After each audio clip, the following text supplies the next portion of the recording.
Gilberto Puente.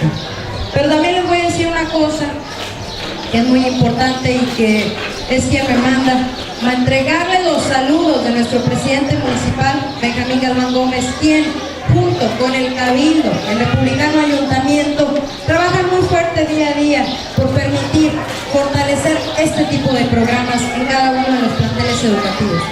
Sabemos de la importancia que tiene el rendimiento escolar en sus hijos. Cada uno de nosotros, desde el momento en que estamos trayendo a la escuela a nuestros hijos, es porque queremos un buen futuro para cada uno de ellos y que estamos conscientes que el entorno que lo rodea tiene un impacto en su rendimiento escolar.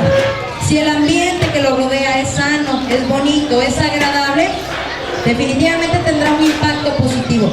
Y es por eso que el día de hoy nos estamos sumando a este programa en la presencia aquí con ustedes del Sistema DIF. Pero no es todo lo que estamos brindándoles a ustedes, y que definitivamente no es que no sea lo más importante, pero también no podemos dejar de mencionar la importancia que tiene el proceso formativo de un niño. Y estamos hablando de educar, estamos hablando de educación.